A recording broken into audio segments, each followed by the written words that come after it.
Hello and welcome to the first episode of Under Review with me, Andy Tattersall. I'm out and about filming in a nearby field. You can see beautiful blue skies behind me, but yesterday was a very different picture with Storm Chandra. So everywhere is very muddy, but it's also incredibly icy, very, very cold. There's a mist as well floating over some of the hills nearby.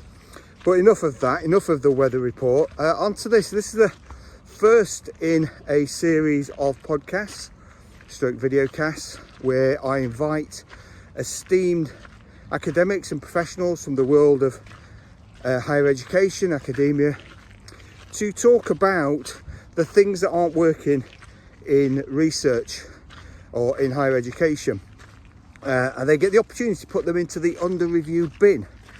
But not only that, they also get a chance for a reset. They get a chance to turn research, teaching, academia as a whole off and back on again, and we get to restart and do some of the things differently. It's an opportunity for a bit of blue sky thinking.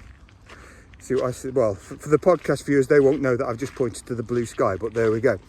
But my first guest is I'm very excited. My first guest is a very esteemed Professor Dorothy Bishop. Now, Dorothy is a psychologist who specialises in developmental language impairments, and she's an Emeritus Professor of developmental neuropsychology at the University of Oxford, where she worked for 24 years before taking retirement. And even though now she's retired, I'm sure anyone who follows her on social media or at her Bishop's blog will know she's still very, very active in the world of academia, looking at academic fraud detection, which is something that we're going to talk about. She's a keen advocate of the improvement of science, so much so that the UK Reproducibility Information Network hosts the annual Dorothy Bishop Award, and that's to recognise and reward achievements of early career researchers based in the areas of open science and improving research practices. So we'll be talking about that as well as part of this. And Dorothy was a fellow of the Royal Society until 2024, before resigning over Elon Musk's ongoing inclusion as a fellow. And obviously that is something that we are going to discuss. We're going to talk about academic reputation and this, making the right choices, doing the right decisions, and putting science ahead of your own career and your own situation, and making the right calls, which often we don't do in academia. Often it's easier to go and put your head down, and in this case Dorothy stood up and has done a very, very noble and worthy thing. So without further ado, we'll get onto the podcast. I'm going to continue walking. You may hear the squelching of mud under my feet. The dog is ahead of me, but this is Under Review.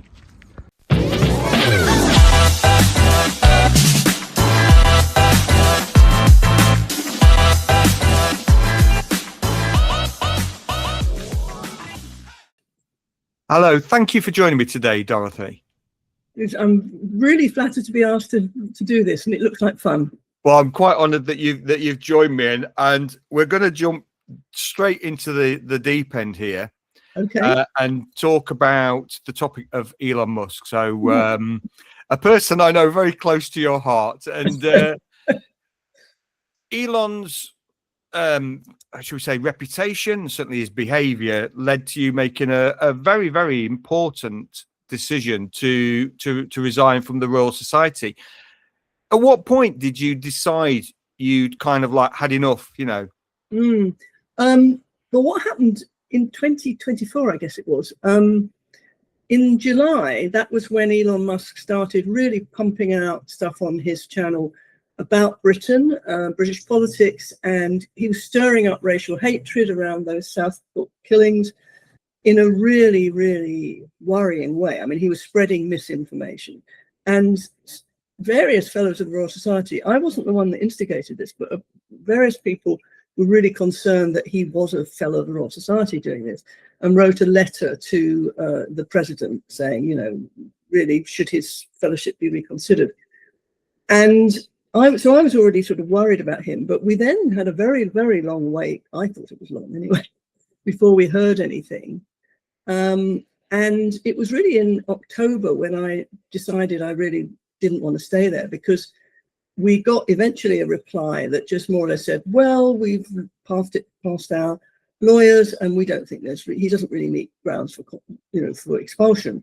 And they really didn't give much detail, and I thought it was just sort of being dismissed. So I said, I'm sorry, I just don't want to be in the Royal Society while he's in the Royal Society, and I want to resign. And whereupon they did contact me and the president and the chief executive. We had a Zoom session where they sort of explained that they had, they did have rules about this, and maybe I had sent them meanwhile a whole list of ways in which he failed to meet the code of conduct, which had increased since our original letter. And they said, well, we could look at it again, but we have to follow our statutes and blah, blah. At which point I just said, has anybody ever been expelled from the Royal Society? And they said, well, maybe 100 years ago, but certainly not in living memory. And at that point, I thought, this is, they're not going to do anything. They don't want to do anything.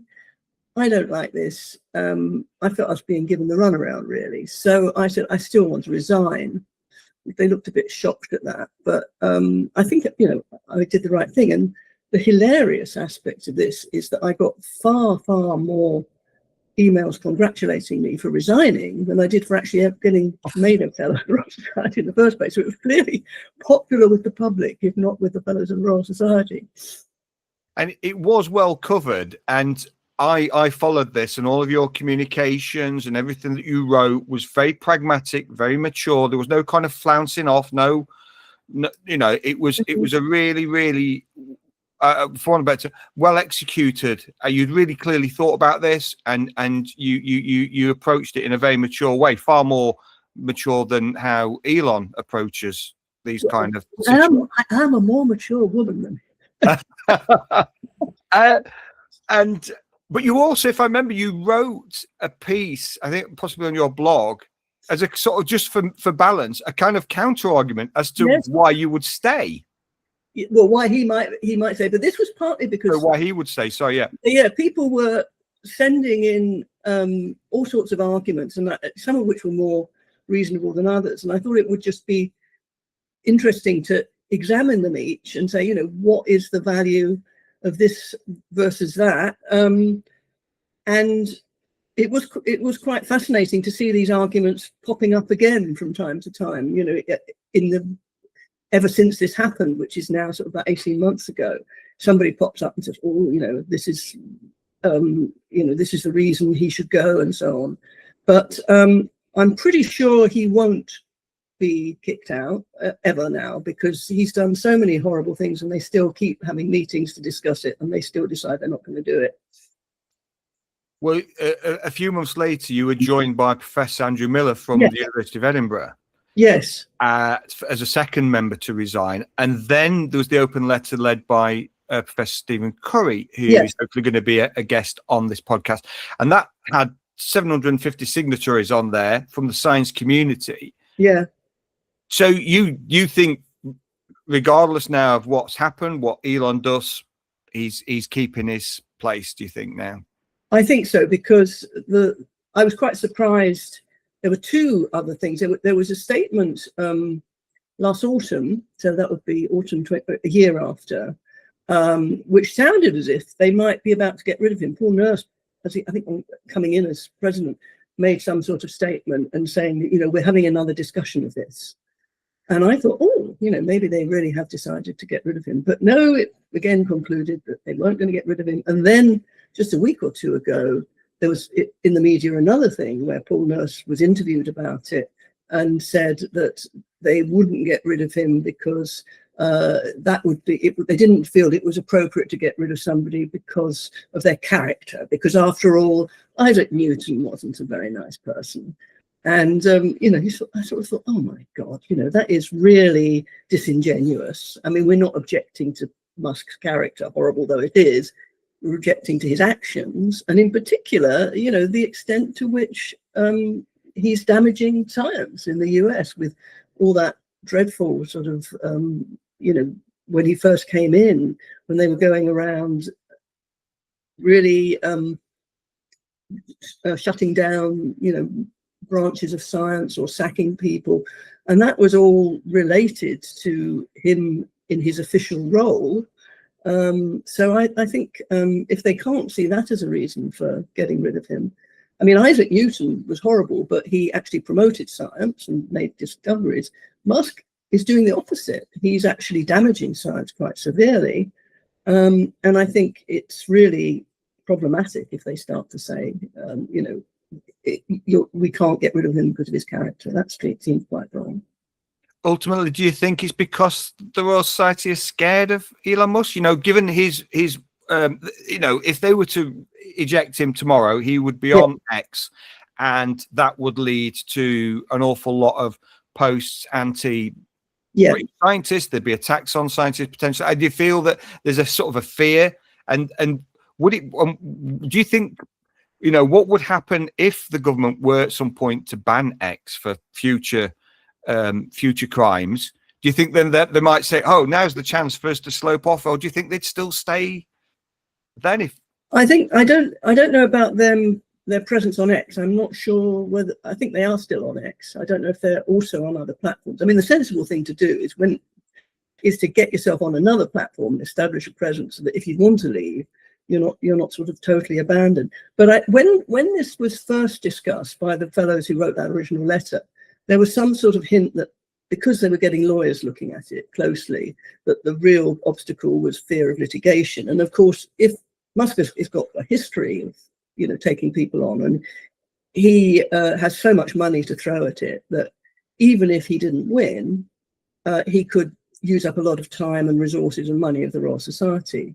But I mean, my view is that, the Royal Society doesn't exist to make money. It exists to promote science. And if somebody's so influential, but not doing that, to have them in your society seems to me just something you should fight, even if it, costs you something to do so.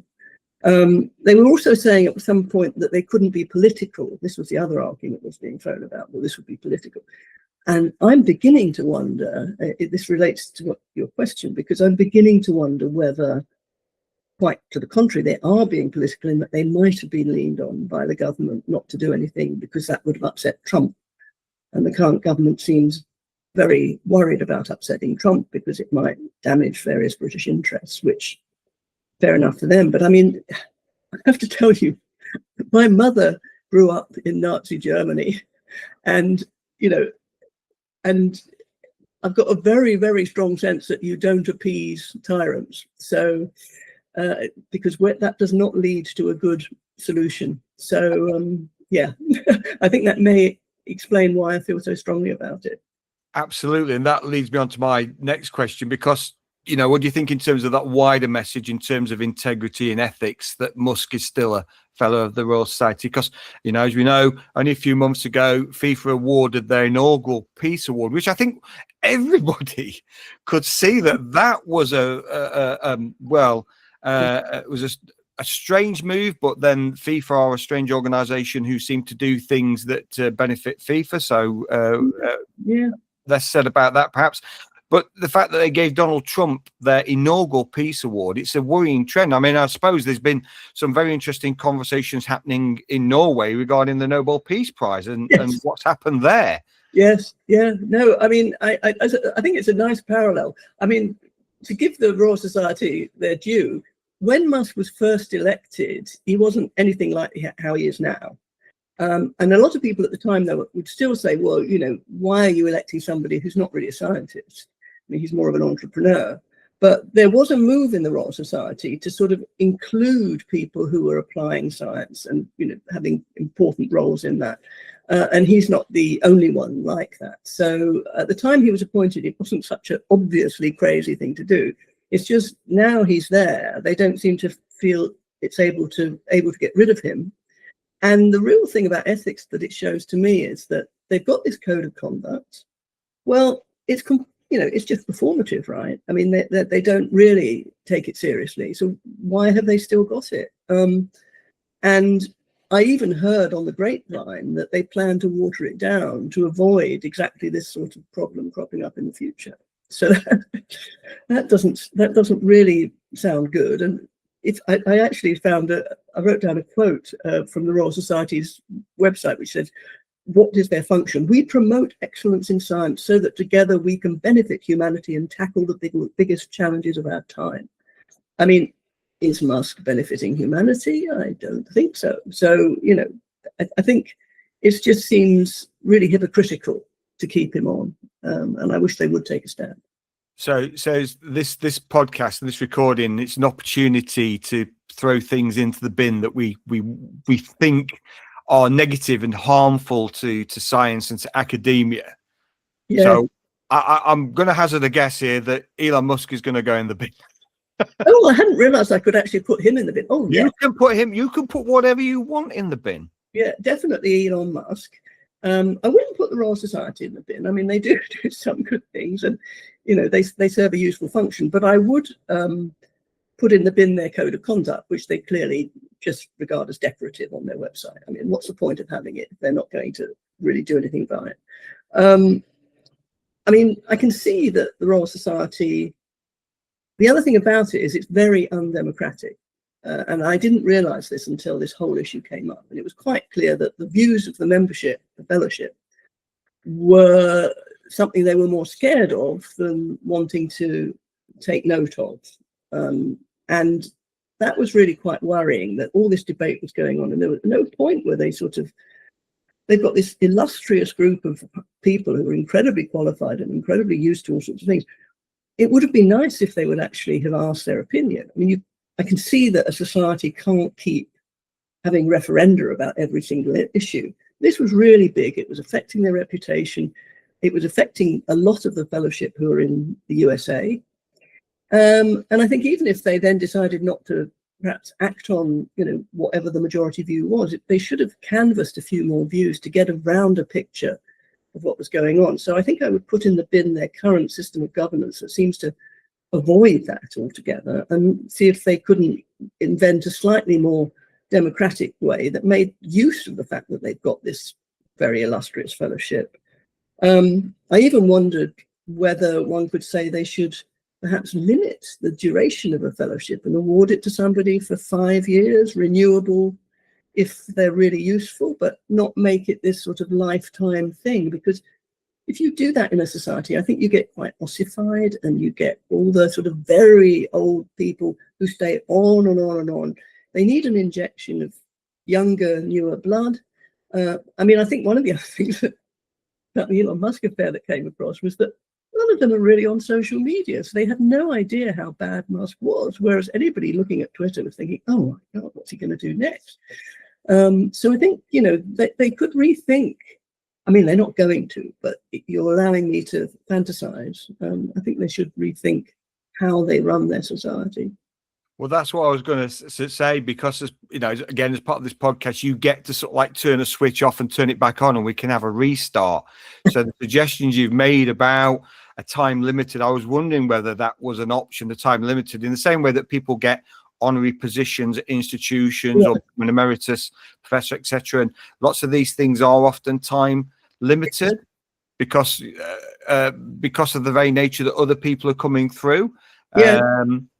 So that to me would seem like a very, very sensible and progressive move. And for the Royal Society, it would be a get out clause potentially further down the line, when they could say, we're not renewing you. It's just but it would also, I mean, I would say it should be the default that you're not renewed, so that you could have a broader group of people, and then it would just become, I mean, it's treated like, you've died and gone to heaven if you're made a fellow of the Royal Society. It's ridiculous sort of over emphasis of the importance of it all. And I think people keep saying to me, oh, you've given up being a fellow of the Royal Society.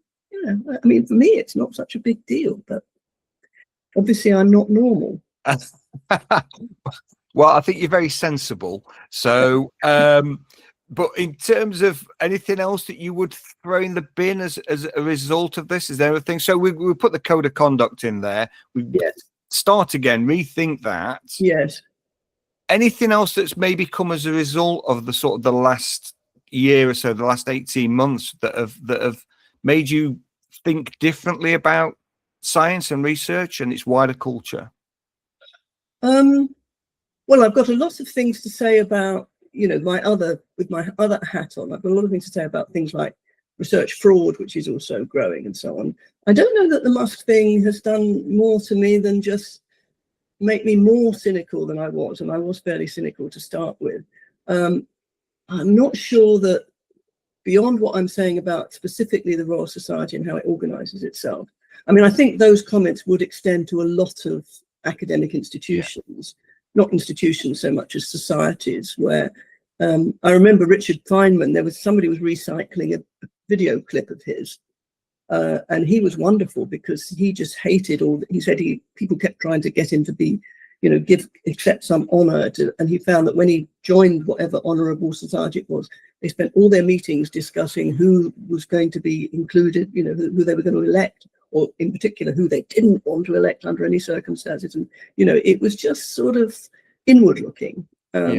So I think, you know, but that's not to deny that the Royal Society does do some good things. It runs grant schemes, it does good communications events. So it has got an outward looking side, but I think at its heart, it's a rather, you know, sort of ossified, as I said, institution, and that could benefit from modernizing. Yeah, absolutely. And it's very much, the whole Musk thing has harmed the Royal Society. I don't know whether they realize how much it has, actually, but I think it has dented their reputation. I mean, one of the arguments early on for not getting rid of him was that it would damage their reputation. And I just laughed when I heard that. I mean, for God's sake, you know, there's a bit of a floor effect here. They've already done so much to damage their own reputation by the way they handled this. I think possibly it's a reflection of wider society. We see it in politics and others where people just double down. They dig their heels in, don't they? There's a sort of a reluctance to say, I think we're wrong here and we need to change. Yes. Yeah. Thinking about his platform X, you know, you have been a big social media user. I'm a big advocate of communicating research, and I think social media, and you know, you remember Twitter and X, which particularly up until Musk's takeover, was a very powerful way to disseminate and reach people. Yeah, I really regret you know, it's just awful how this very useful platform is being completely screwed up by. And obviously the recent developments with Grok and, you know, this causing the government to now look at social media, and as a consequence of that, they're now looking at whether to ban social media for under 16-year-olds like they are in Australia. But there's still a part of the academic community there. And, you know, I've looked at UK institutions. I looked at them around 18 months ago to see who was moving across, looked at funders, publishers, universities. There has been a reluctance, and I wrote about this in the LSE Impact blog a couple of years ago and said, well, individuals can make a very quick decision. They can decide to move away for what reasons they want, ethical, practical, otherwise. Organizations have been very slow, and they still seem to be very, very slow. What would you sort of saying, you know, based on what you've said, the attack on the UK, on society, on academia, on scientists, the whole thing, on marginalized groups, what would you say to those organizations that are just sticking around on a platform which I think, regardless of the fact of all the misinformation, the hate speech, their posts are being squeezed by the algorithms anyway, because skewed it. I mean, what I did, because I mean, anybody with a lot of followers, it's a big thing to say, okay, I'm going to throw all that away. You've spent, you know, 10 years building up a following, and then you're just going to get rid of it. But I just thought, well, what I'll do is I'll start, you know, interacting on other platforms. I kept my X account because I wanted to sometimes see what Musk was up to, but I didn't actually post there for about a year now, I reckon.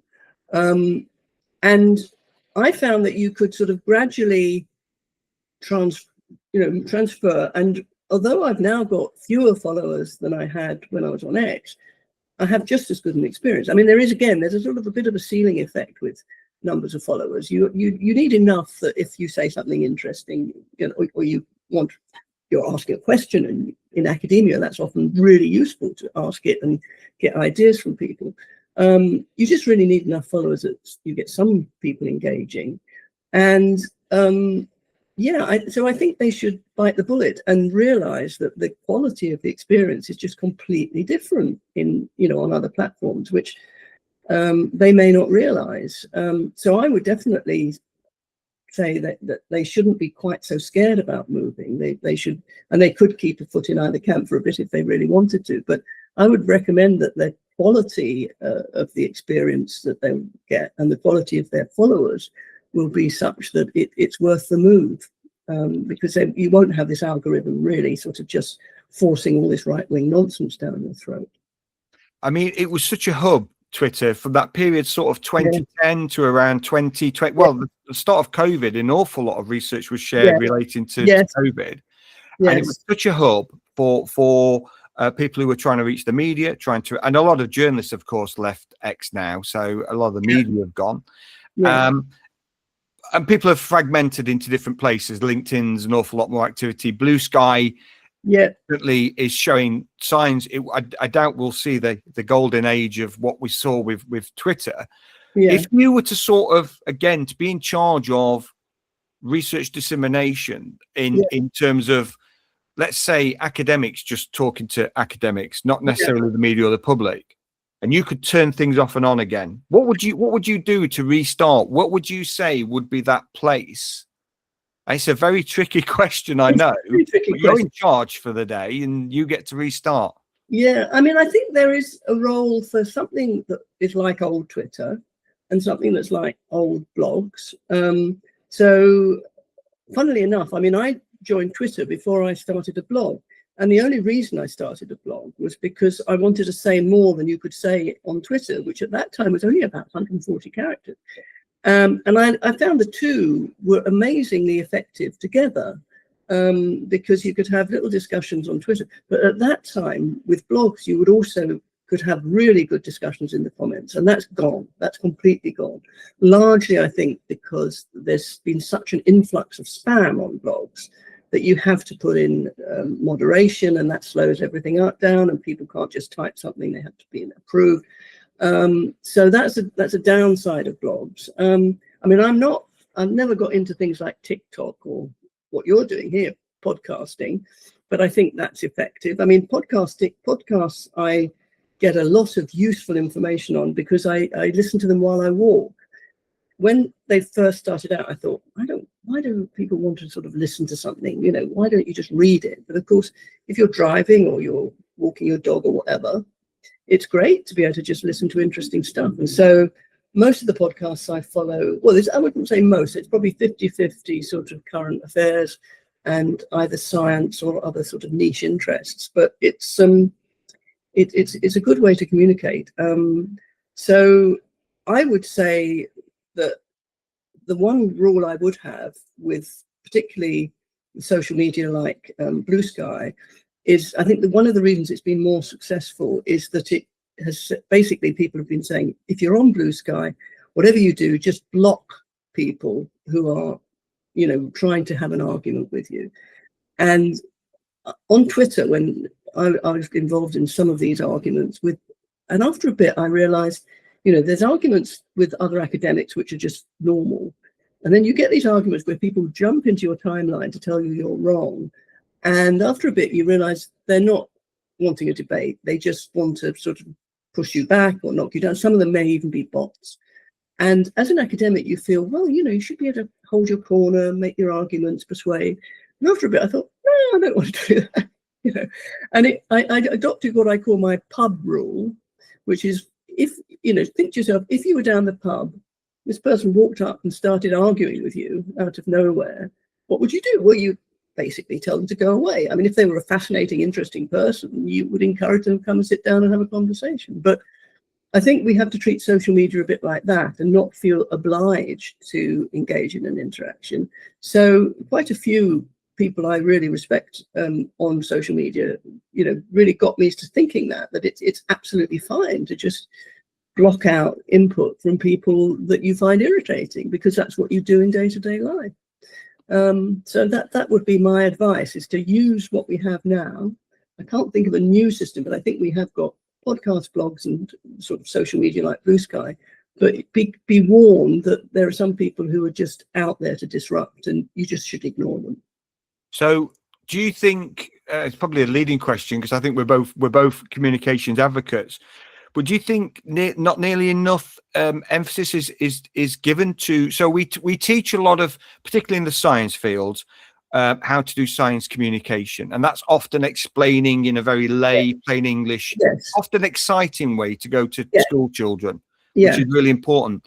But we don't talk about the dark side. We don't talk about the reputation management, how to actually prevent problems before they, because we know that majority of these issues are a storm in a teacup, and you can just do it by blocking it and moving away. And what happens is we see really good science communicators and academics being put off by social media because they have one bad experience, and it's just not worth the mental health toil, the negative mental health stress. And the bad experiences are quite interesting, because I had one period when I was getting a lot of grief, and I regard myself as quite robust, but you just sort of find yourself getting into a depressive loop because we're just not used to being bombarded with all this negativity.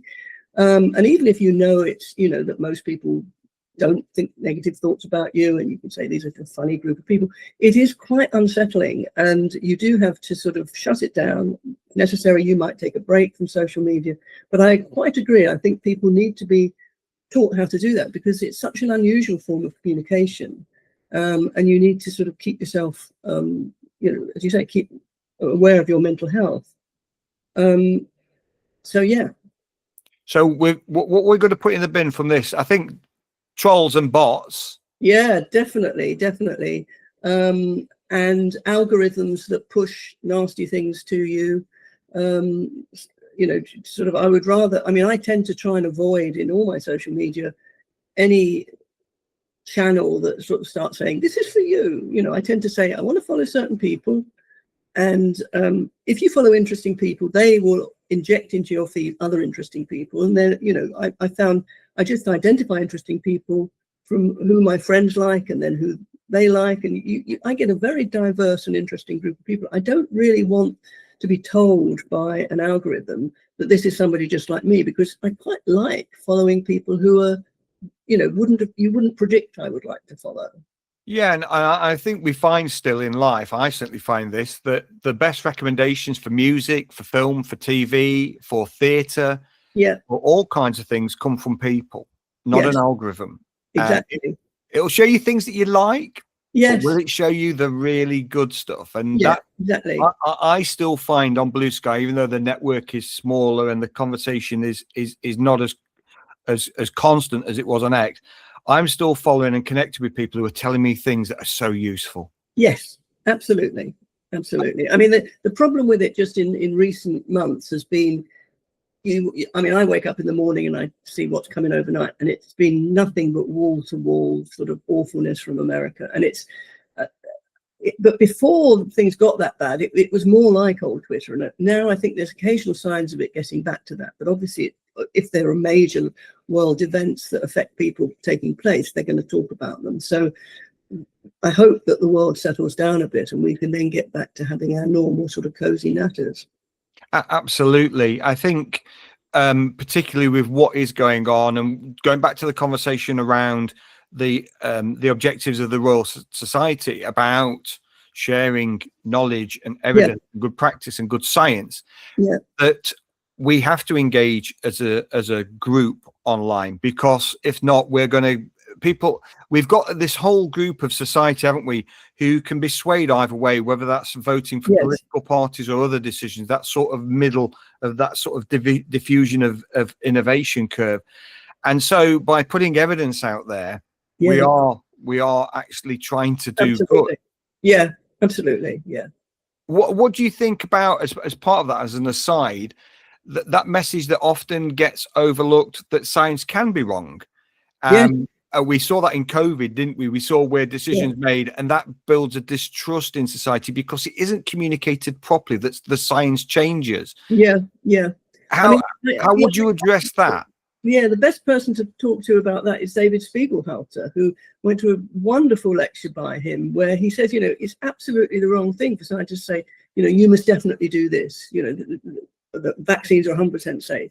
what you need to show people, what the different alternatives are and the level of risk. And he's got very nice ways of doing that visually. But, just appreciate that if you start telling people that you're never wrong and they've absolutely got to do whatever you say, then if you do get it wrong, you just are thought to be totally untrustworthy on everything. And it's really important that people realize that there are degrees of probability and that evidence changes. Yeah. And do you think that there's a problem? We've all come across academics who don't like to be wrong. They don't like to admit they're wrong. They become very, very extremely self-confident in their positions. I'm sure, say, some people who may have been given membership of the Royal Society, that is, again, something that bolsters their ego. That is a potential problem, isn't it? And we're seeing that ego as part of the issue around the fraud activity of fraud in science, where people are just desperate to publish more, boost their H index, etc. Yeah. I mean, it's really sad if you see somebody who you thought was okay, and then you suddenly see that they just won't change their mind. They just, as you say, it's clinging on. It's when somebody is looking for evidence for their hypothesis and is completely ignoring counter evidence. And that's the sort of style of scientists which comes up sometimes, that they're just, I mean, they may not even realize they're doing it, but it's just real confirmation bias. They're not actually doing science if they do that, because they're not testing a hypothesis with a reasonable counter hypothesis that they're giving. I mean, the really good scientists will say, you found something out, you think it's great, now what's wrong with it? How would you disprove this? And really subject your science to robust challenge. And you should be doing that yourself, but you probably won't, because we're all human beings. And you'll find that other people may be better at the robust challenge than you are, and you should really be welcoming that. But it's hard because it goes against human nature. Yeah, I think that's the problem. We forget we are humans, don't we? And there's an embarrassment of admitting you're wrong. And we've got these different brains. We've got our chimp brain and we've got our computer brain, and they all compete against each other. And that's why people will stick with decisions that are that they probably know are wrong, but they'll double down. Yeah, I mean, certainly I've had the experience more than once of you send a paper out and you get peer review back, and your immediate response is, this man is total woman. You tend to think it's a man, actually, but it's a total idiot. And then after you've slept on it and thought about it, well, maybe they had one or two reasonable points. So then by the time you're writing your rebuttal, you're really quite pleased that they raised these issues, because they are, valid and reasonable, and you need to take them on board, and maybe you didn't explain things very clearly. It's not always the way. I mean, some referees really are idiots, but I think you should, the way your appraisal of comments like that tends to change once you get settled down and stop having the immediate emotional reaction is something very familiar to me. And I think, but there must be some people who just never are going to forgive somebody who has said there's anything wrong with what they do, and that's not healthy. No, because you can read 100 comments. You could post a blog post or a YouTube video and you could get 100 comments and 99 could be positive, but it's the negative one that is the one that's going to stick in your mind. Yeah. And I think with peer review, it's very personal, isn't it? We spend our entire life in academia being told we're not good enough. Yes. So what were the things from there that you would perhaps throw in the bin? I think we can throw some of these very senior academics who are just not willing to test their hypothesis. Yes. I mean, I think people I would love to throw in the bin people who claim to be doing science but are not, but are just sort of trying desperately to prove something, and don't think about the other side, and don't think about, I mean, a good scientist in my mind is trying to get a good idea and then subject it to really rigorous test, and people who don't do that are just wasting everyone's time. And that's a real worry with what's happening in the US, isn't it? With people like Robert Kennedy Jr. and he's such a classic example, although he's not even a scientist. But I mean, he just knows what's right, and he goes out. It's not so much sort of evidence-related policy as policy-related evidence that he's seeking. You know, he will look for a study that will support his views, and he'll ignore anything that doesn't. I mean, he's like the worst example of that. Yeah, and we can also obviously chuck Donald Trump in with his opinions and on climate change and such like. So yeah, I mean, what can one say? I mean, we could go down a whole rabbit hole down there, but just sticking around just briefly around AI and misinformation. So you're very active in the area of academic fraud and people academic fraud detection. Academic fraud detection. Sorry, you're not an academic fraud. We'll make that very clear.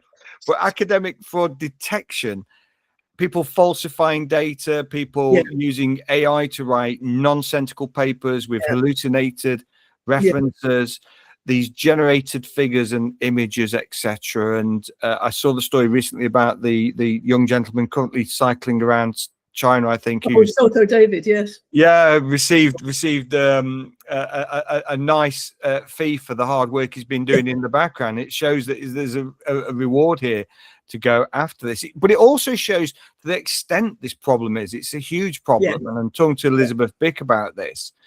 In terms of this, you're in charge, you know, of restarting academia. We before the problems of paper mills and people in certain countries offering editors to wade things through all this kind of really dodgy behavior.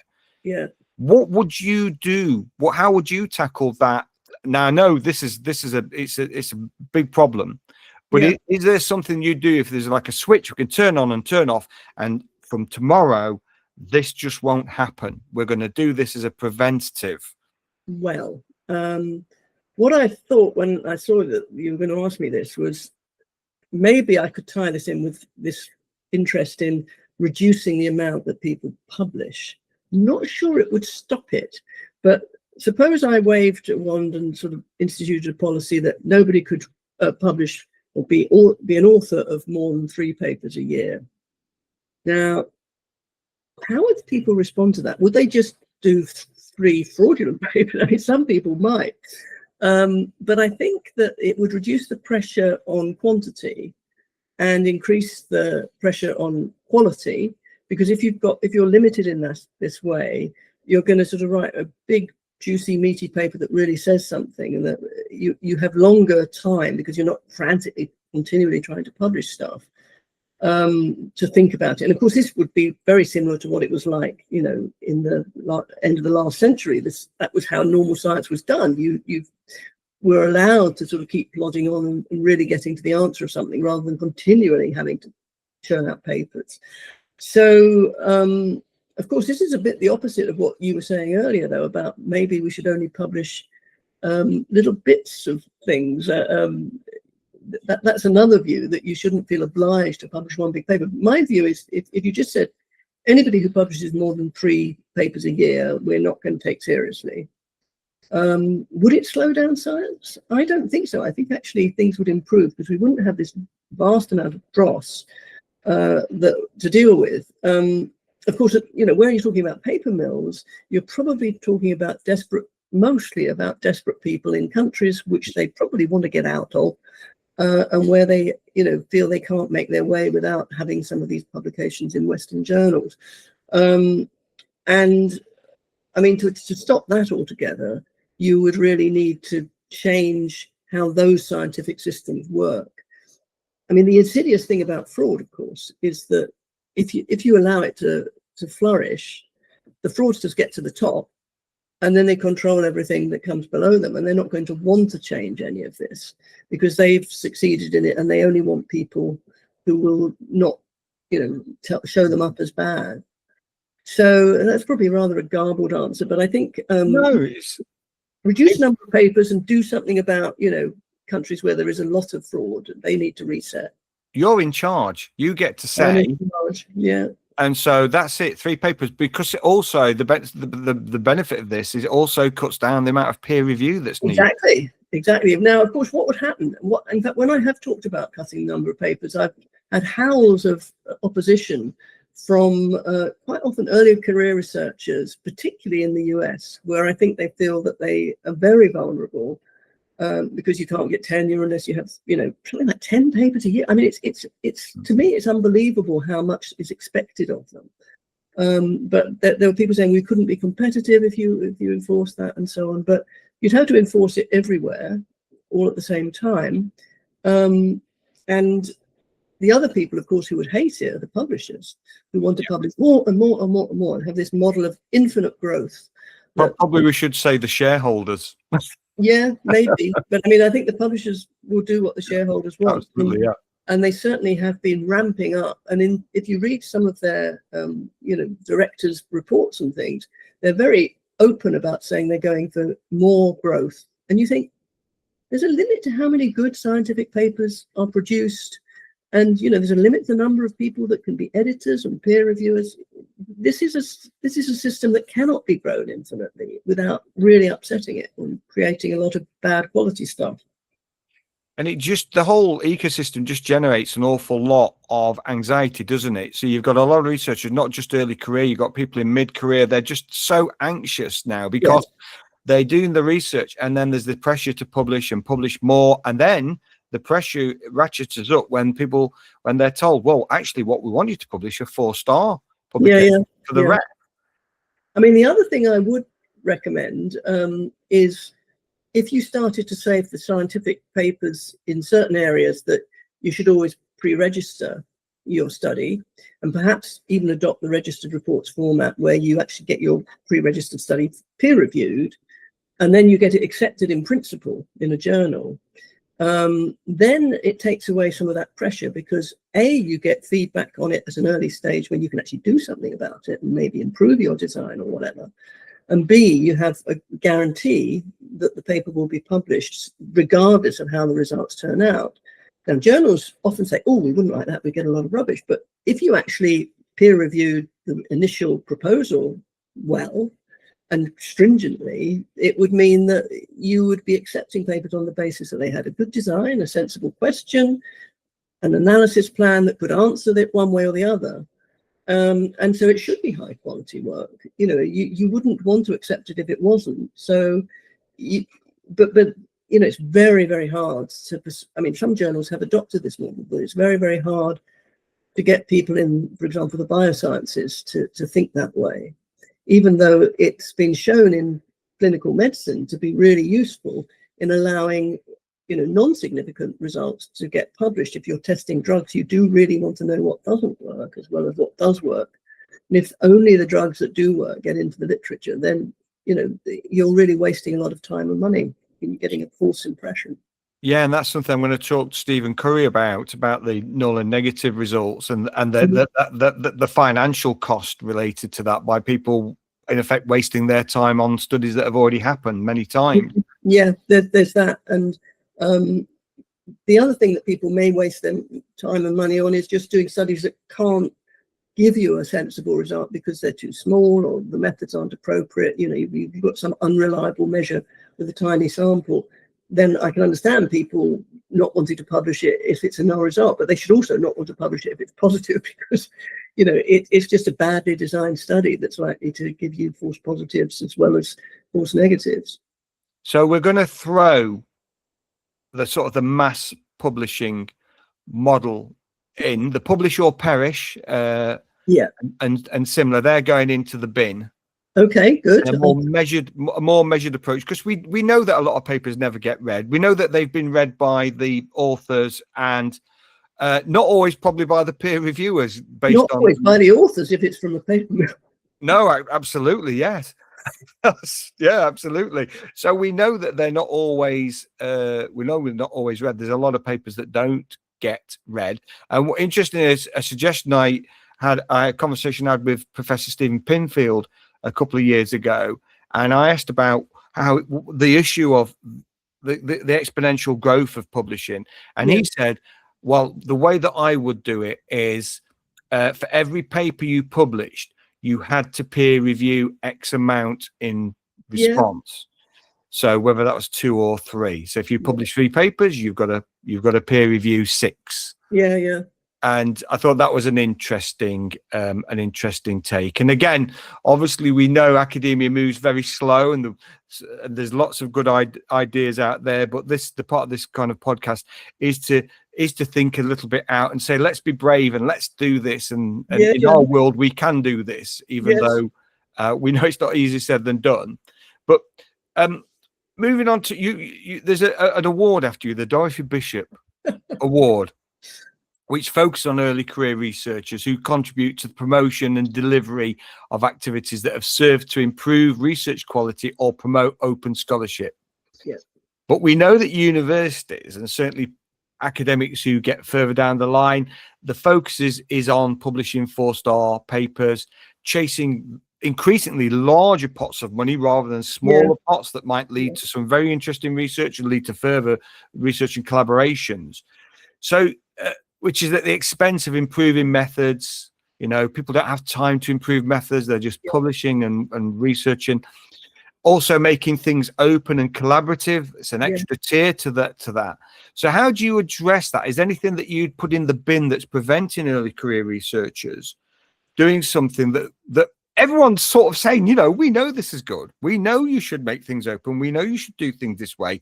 But actually for now, just get that done and out. Yeah.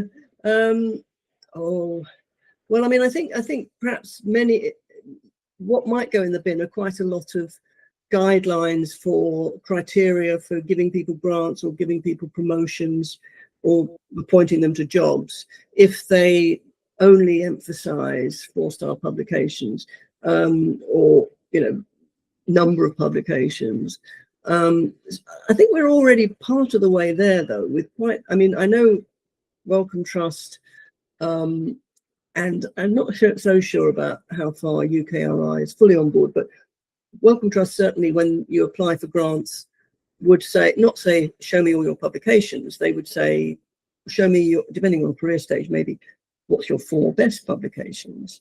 Again, emphasizing that it's better to have a small number of high quality publications than a large number of you know, run-of-the-mill things that are just handle cranking.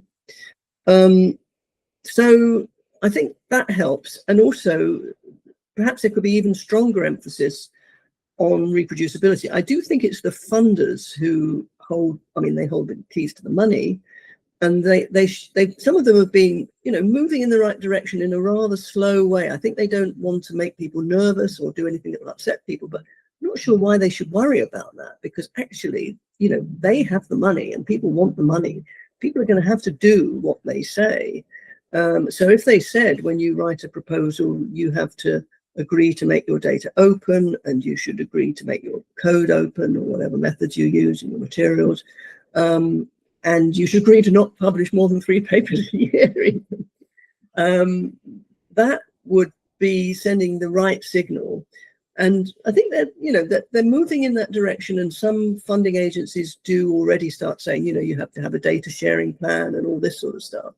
But I think it could move a bit faster, and certainly any funding scheme that doesn't do that, I think, should be thrown in the bin, because it's just encouraging a huge amount of waste, and it's evaluating people on how far they can just make things sound good. But then if you can't replicate it and you have no way of really checking the data or anything, it's I think it was Philip Stark who said, you know, you're not really doing research, you're just advertising if you publish without making your code and data available, which I thought was pretty nice way of putting it. And going sort of like with the area of reputation, so as someone who's involved in academic fraud detection, when people find a clear error or fraud, why do you think it is hard to get papers retracted? We're seeing an awful lot more retracted now, but we're seeing an awful lot more in the ecosystem. That's true. Yes. And we probably, I don't think anybody actually has a real idea to the extent of this problem, because we don't know until we find them, do we? So yes. Do you think the systems are more interested in protecting its reputation than correcting the truth? That's a very good question, and it's interesting. I'm currently on a committee of the National Academy of Science, Engineering, and I think Maths in the States, who and our task is to produce a report on retractions and corrections in the scientific literature. And we've been having a number of discussions, and it's fascinating. Exactly this question is one that some of the committee members, including me, are really pushing. Why are things taking such a long time to correct? And we've got some very interesting people on the committee who are more representing publishers or, the establishment, if you like. And they do emphasize, well, you have to have due process. You can't just, if somebody writes in and says this study is rubbish, you can't necessarily judge it without getting a committee of other people to look at it.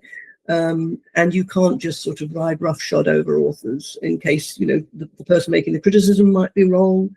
So there's those sorts of things. But even so, I think, there's some delays you just can't explain because you've got something that's very obviously wrong. And, it's taking years, if not months, to correct it. The question of reputation is interesting because it sort of implies that any journal or publisher that does retract a paper will suffer reputational damage. And I suppose there'll be the damage from people saying, well, you should never have accepted that if it's wrong. But I think there's worse reputational damage if you don't do something about it, having been informed that it's, erroneous, and it's a credible account of it being erroneous. The other thing that comes up in our committee discussions is, are people scared of litigation? And that seems to be a big one, because it's rather similar to Musk and the Royal Society. You may be completely in the right, but if somebody decides that they're going to set their lawyers onto you, it can just take a lot of time and money defending yourself. And so I think a lot of publishers, that is a factor that may make them, worry about retracting things. But I don't know if you saw, I was blogging just, a couple of weeks ago about this paper in the British Medical Journal, BMJ, they call themselves now, that came out in October. And by November, within a couple of weeks, a number of sleuths, including me, had looked at it and found it was clearly fraudulent. I mean, there was no shadow of a doubt. So they had deposited their data. We wouldn't have known about these problems if they hadn't. But the BMJ made them do that, which is good on the BMJ. But the data was full of blocks of duplicated numbers. It looked like a cut and paste job. It had data that matched what was in the paper, but didn't match the description of what the data should be like. And it had conflict of interest. It had everything. It was like, the full chart of all the things that can be wrong with the paper. And so we've all sort of written to the BMJ saying, why don't you do something? They put an expression of concern on it, which is better than nothing. But I'm not sure what they're waiting for. I mean, they've had a couple of months now to look at this. The authors were saying, we will provide a fully audited data set. And all the sleuths are saying, there's no way you could generate a data set that matched what's in the paper, but is, different from the one that you've already got that is plausible. So, I'm not sure why there's this sort of reluctance or they have various due processes to go through, but it doesn't make sense to me that things like that are not dealt with properly. And this is a paper about injecting stem cells into the heart of people who might have a heart attack. And so it's high stakes. And there are people currently trying to run trials on this. And I know one friend's husband was going to sort of participate in one of these trials. And after she read some of the criticisms, she was sort of thinking, oh, maybe this isn't such a good idea. So these are, where it's really high stakes, where people's lives may be at risk. It seems to me that it is really incumbent on journals to act promptly. But I suspect that sooner or later this paper will get retracted, but I can't for the life of me, I just simply can't understand why they haven't acted already. There must be something going on, maybe a legal challenge, but that seems actually rather unlikely in this case. So I mean, some of these publishers, the big five and the publishers, they make an awful lot of money. They are, they're very well handsomely paid for what they do. Do you think they get a relative easy ride because they're not part of the peer review? The editors are often a voluntary position, and in effect what they're doing is they've built the reputation of that journal through that. They do the typesetting, the hosting, etc. In the same way that social media platforms often say, well, that's not our content, that we can't be responsible for that. Do you think they're an easy ride?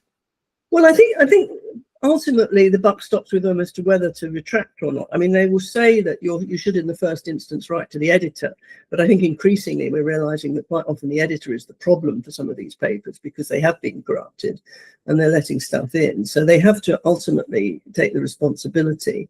I mean, the only thing in their defense that I would say is that, again, in this committee, it's been quite an eye-opener seeing it from their point of view. And they say, well, sometimes a sleuth like Elizabeth Bitt comes along and, you know, with like 20 papers in one particular journal, and they're just overwhelmed, you know, that they can't cope. But then our view is, well, you've got lots of money, employ more people to do it. If it's something that's difficult to judge, you might need real expertise to judge whether this is right or wrong. And sometimes people will raise objections that are not really requiring retraction. It may be a difference of opinion in how this was analyzed or something. But if it's if it's something that is very easy to see, and you know, that they then start saying, well, we've got a long queue of things that we have to look at. You think, well, if you've got a long queue, employ more people to deal with this. And I think that, you know, it's been such a rapid change with paper mills in terms of the volume of stuff that they need to worry about, that they weren't geared up for it. And some of the better publishers are beginning to recognize that and are beginning to gear up. But it does mean really massively increasing their workforce to look at exactly this sort of thing, unfortunately. So alongside with the detection, as you say, it's like trying to put your finger in a dam to prevent this flood of torrent of water coming through. Yes. So another way of approaching it is, how do you penalize the bad actors in this? Now, we can't penalize the paper mills if we don't know where they are, but what about the academics who are knowingly being involved or falsifying? What would you do? So, you know, in this new reset, you can publish 3 times a year, so these are very precious outputs. It probably takes us back to thinking really as a journal output as a gold standard, because if you're publishing hundreds every year, it's less so. Or certainly there's a lot of academics who will publish in excess of 50-60 papers in a year or be co-author. That feels less gold standard to me if there's that much out. Yeah, absolutely. Yeah. So what would you do? What is there anything that you would do? Any kind of like, and in terms of, you know, punishing people who are doing this, I think I take a pretty hard line, particularly in, you know, spheres like medicine, where, and I think people somehow lose the plot somewhere. You know, most people go into medicine thinking, you know, they want to help people and save lives, and then before you know where you are, they're sort of making up numbers in a spreadsheet. I mean, it's but I think we just don't need people like that in science. I think so. I think, you know, they should just be told you can't do research, go and do something else, go and work for employ your data invention skills to some other sphere of life, become an artist maybe. But I know that there's always, I get the impression, again, talking to people that deal with this sort of thing a lot, there tends to be a lot of sympathy and a lot of concern about, suppose you were wrong, you know, the idea that you might accuse somebody who's totally innocent, how terrible it would be for them. And that's really important. You do need to bear that in mind. But that leads to a situation where it's easier to do nothing than to take action. And what people don't put into the equation is, what is the consequence of doing nothing? And if the consequence of doing nothing is to leave this flawed paper in the literature where it can do damage, I mean, in the worst case, it can affect people's lives. In the less worst case, it can just clog up the literature. It can lead younger people to come in and think they can build on it only to find they can't. I mean, it's actually really, really bad to leave badly flawed work in the literature. And I think that side of the equation is sometimes missed by the people doing the decision making. It leads them to sort of take a line of least resistance, which is just sort of, oh, well, I mean, I saw somebody talking about it in terms of standards of legal evidence, actually, which is fascinating. I hadn't known about this, but there's a sort of beyond all reasonable doubt standard as opposed to on the balance of probabilities. And what people tend to do with fraud cases is to say, well, we'll only sort of accept that this is misconduct if it's beyond all reasonable doubt. And the guy who wrote this book was saying, actually, I think it should be on the balance of probabilities, because you do have to sort of think, how bad is it for each outcome. You might get it wrong one way, you might accuse the wrong person, or you might get it wrong the other way and fail to retract something that is wrong. And those two possibilities need to be both considered. So that's not what's happening at the moment. And would you like to see things like perhaps a database of repeat offenders? Well, I think there's an informal one already circulating in certain blogs and so on. But of course, that is legally very, very questionable. You could get into serious trouble with things like the Data Protection Act, I suspect, and publishers are quite nervous of it. So I think informally, there are lists of people who've done these things, but publishers, this was another issue we were discussing, should publishers be sharing such lists, because often the repeat offenders are going to different journals. Yeah, you have to be careful. Yeah, because like you say, it's a very serious situation, especially in medical research, where people may die as a result of these practices. And if I was to go to my local football ground and start a fight, I'd be banned from going to that ground. Yes. So we're talking about more serious things here that could lead to multiple deaths. So it feels like the funders or they need to start looking at this. But then I've seen cases where people are obviously fabricating personas. And I remember one of the first retractions that I came across, probably a retraction watch a few years ago, was of a professor who'd published an awful lot of papers. And he was he was based in Japan, and he was peer reviewing his own research. And what he was doing was he was contacting the publishers and recommending peer reviewers, setting up these fake email addresses. And the only reason that they actually caught him was that one of the editors of this journal thought these peer reviews are coming back very quick. They're used to chasing people, and I think they realized. So in terms of that, anything else that you would put into that bin out of all of this?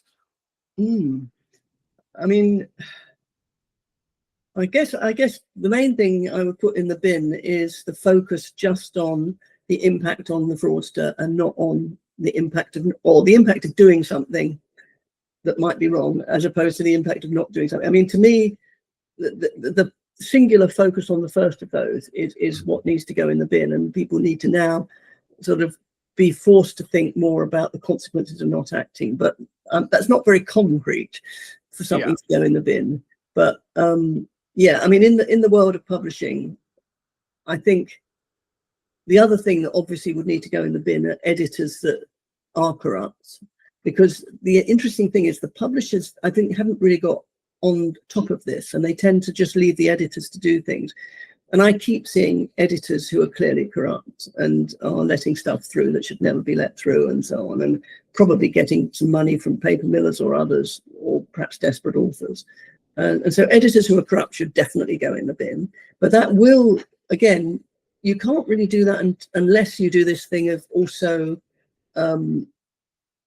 limiting the amount of papers that people publish, because we haven't got enough good editors. That's the problem. There's not enough people who really have the skill and patience and expertise to do it. And that's part of the problem. We've been just sort of, the journals have been growing and growing. So I would put in the bin the publishers' focus on growth, and suggest to them that they should treat academic research more like a fine wine that only grows in a particular region of France. You can't just then say, okay, we're going to have a 10-fold increase in the amount of wine we produce and we'll make a lot more money. There's some things that you can that have a natural limit, and I think we've reached it with quality scientific research.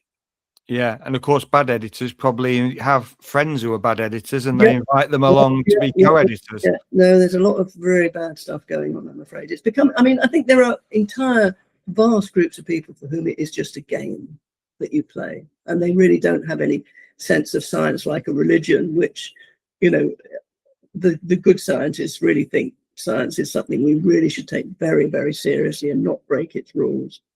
It's quite funny you mentioned the game, because there's a game out there that I've used a couple of times with PhD students in the past when I worked at Sheffield, called the Publishing Trap. And it's a board game where you go around and you're given decisions to make. It's a bit like Monopoly, but the decisions you make are rewarded by doing the right thing, or by esteem, or by money and career progression. Now, you can do all of that. You can do the right thing and have esteem and progress your career, but you make decisions that squeeze against the others, and it gets students thinking about their own That sounds career great. path. Yeah, yeah. It's a good game. It's a very good game. Finally, you know, as a psychologist, do you think it's fear that holds academics back with a lot of these problems that we've talked about? Doing the right thing, being honest, admitting when you're wrong, publishing better rather than more. Do you think that doing the right thing and an honourable thing is often scary, and that researchers like to have some control over the outcomes based on their decisions?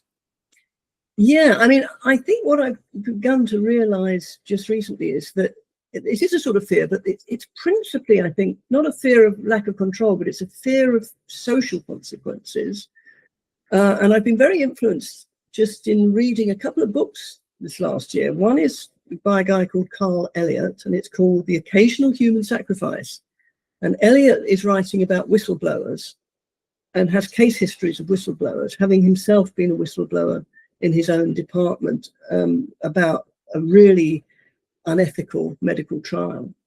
And he describes the psychological impact on himself of doing this, which is really quite dramatic, because he started out reporting stuff to people thinking, well, of course, you know, I've report this to some senior person in the integrity department, something will happen. Finding nothing happened, and they would try and make him go away. And this isn't, you know, unusual, unfortunately. He's got it in the book about 7 or 8 case histories where the whistleblower suffers terribly. They get ostracized by their colleagues. And most of all, they start to question, why am I the person who cares about this? Because they had assumed everybody else did, and then finds that most people don't. Most people keep their heads down, don't want to rock the boat. So that, you know, that is one thing. The other is, the other book I read was by a guy called Max Baserman, and it's called Inside an Academic Scandal. And he was a senior colleague of Francesca Gino, who you may have heard of as somebody who sued Harvard when they accused her of research misconduct. It's a big stink about it. And she didn't win that case. And the evidence for fabrication of data seems to me to be extremely strong. And Baserman clearly now believes that, but he was her colleague, he was her friend, you know, they had meals together and things, and he simply couldn't believe it for a long time. And then he said, when he started to have doubts, he really regrets that he didn't do more when the doubts first started to come up, and that he should have done more, because a lot of people got involved in this, and it damaged quite a lot of colleagues and, you know, people who were working on this. But again, it came down, he's a social psychologist, so it came down to sort of an analysis of what are the social pressures on people. And again, it's this business of it being often easier not to take action, even though that feels wrong. That doesn't feel as wrong as maybe taking action that could possibly be incorrect. But even when you're totally convinced, people just don't want to do it. They don't want to pop their heads above the parapet and really show themselves to be the one. And Elliot talks about how you start feeling that you're a snitch, or, you know, people think who are you to do this? Are you a self-appointed policeman of other people? And you start to think, reminiscent of the McCarthy era, you know, calling people out for misbehavior. You know, there's all of that tied into it, but it's that human beings don't like people who are self-appointed, you know, police, I guess, and certainly people who do fraud research have been described that way. So I think it's complicated, and it is psychologically really fascinating as to what would make somebody act or not. And I suspect it's probably quite closely tied in with whether people would act, you know, in political situations where, again, we know most people, when ICE are storming around in the States, keep their heads down. But some people feel impelled to quite surprise themselves by popping out and trying to sort of save a neighbor who's being grabbed. So I think you often don't know how you respond to these things until you're in the situation. But there are very, very strong social pressures to conform and not to do something that would, you know, show up one of your colleagues. I think it's a really wicked problem in science, and I'm not sure how to solve that one. I suppose one of the interesting things, though, that's happened of late is the Schultz-David story, Yes. where he has been doing all of that work and been suddenly shown to be rewarded handsomely. May never need to work again, to be honest. Yeah, I don't think he'll stop, because I think he's obsessive about doing his sleuthing. He's very, very good at it. But yeah, I mean, that's an unusual case, but that's interesting, because that is the result of the US government deciding that a lot of the problem is exactly that whistleblowers won't come forward. And so they've now got this legal framework where they've incentivized people who think that, I think it's any sort of government money that might be being wasted fraudulently, to come forward, and they can then get the reward if that case is proven. They get a percentage of the sum of money that in this case the university was fined. So that is a very overt way of trying to incentivize people to be whistleblowers. But it only really applies to when there's financial fraud, where you can show that, I mean, in this case, the institution had very large sums of money from, I guess it would be NIH, which had clearly been used fraudulently, in a sense, to sort of build this entire edifice of wrong research. So I don't think it would apply so much in cases where you just had bad behavior that wasn't necessarily using government money. I think it goes back to what we were talking, just sort of like wrap up. It goes back to what we're talking about with the funders and the powers that they have, and the pressures that they could apply to say, when you do our research, we insist you do this, you make this open. Yes, yeah. Funders are not particularly, or certainly some funders, much less interested in that you're going to publish papers. That's not really what they're about. Yeah. So again, it brings us back to the idea of, why do we have to publish so many papers? So it's all tied in together, isn't it? It is. And I think, it's easy for academics to sit back and blame everybody else and say it's the fault of the publishers, it's the fault of the incentives. But sometimes, to some extent, it's the fault of us ourselves, because I think it's all to do, again, with the sort of psychology of this. Is people value prestige and will do a lot for prestige. And if prestige, if you're, it's sort of like having a lot of publications in Nature or Science or Cell. It's almost like you can really say immediately, oh, that person must be good because they've got this, or they're a fellow of the Royal Society. It's a sort of, it bypasses the need to actually yourself evaluate all the research and everything. It's just like a marker of, this must be a great person. And I think people are very desperate to sort of get onto that gravy train, if you like. And so again, it's a lot of it does come down to human nature. So I think we've got a few things that have gone in the bin. There's a few resets, the fewer publications, the greater action and activity from the funders, and the systems of dealing with academic fraud. Is there, and we know there's wicked problems. It's full of wicked problems. We can't solve. There's some that just are not solvable because of our very nature as a creature that we are. But is there anything else that you would put in the bin that you just, this is an open, just not just regarding what we've spoke about. Are there any things that you just think that has just been harmful throughout my career? I've seen that, and I wish it to be gone. I don't want the researchers of the future to have to suffer these things. Oh, that's a difficult one. I mean, I personally have found the bureaucracy that's come into research harmful, but I can see why it's there. So that's really hard. And I mean, when I do work on humans, so my work has to go through ethics committees, or what Americans would call IRBs. And when I started out in research in the 1970s, there was none of this. And I could just rock up at a local primary school, and the head teacher, if they were friendly, would say, oh, yes, we've got some 9-year-olds and give you 39-year-olds. Fine. Parents didn't know about it. Nobody was involved. And you could say, this is shocking. These days, this would be regarded as totally unethical.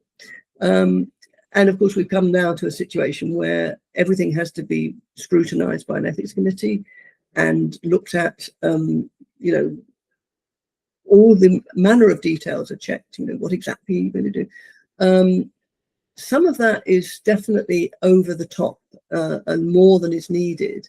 But then you get cases where really bad things happen and you start to realize actually there is a point. And sometimes when I'm doing studies where I have had to go through ethics committees, again, it's like the bad, nasty referee. You know, you sort of think, oh God, I have to answer this question. And then you realize, actually, yeah, that is quite important, and I do need to think about that in advance. So,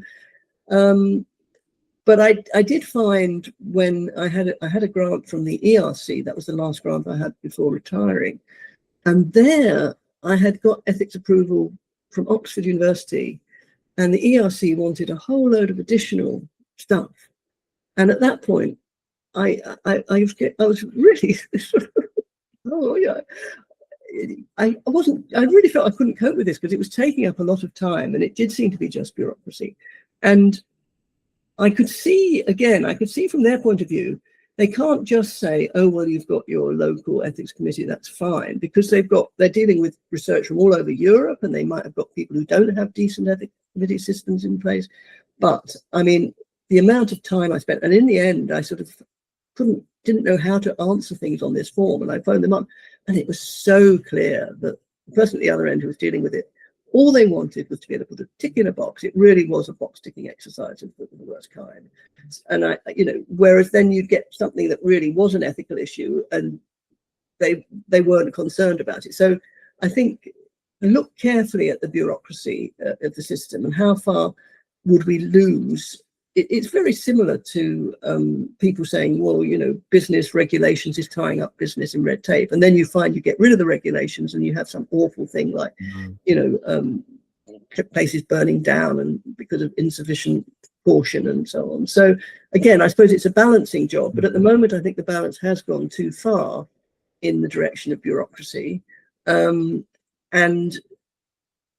it needs to be perhaps looked at more carefully. And I think that's on one of the government's lists of things, or even the previous government, to sort of try to do something to reduce the extent to which academics are just not doing the things that they love and enjoy, which is in some cases teaching, in some cases research, in some cases a bit of both, but are spending so much time sort of box ticking and filling in forms. And yeah, I know with ERC, who I have to be terribly nice to, because they were in the end nice in terms of giving me money to do the research I wanted to do. But you know, there were things like worksheets, you know, filling in this worksheet every week. I think, really, can I not be trusted just to sort of do this research and get it done? And I suppose their answer was, well, we get a lot of people who say they're going to do it and then they don't.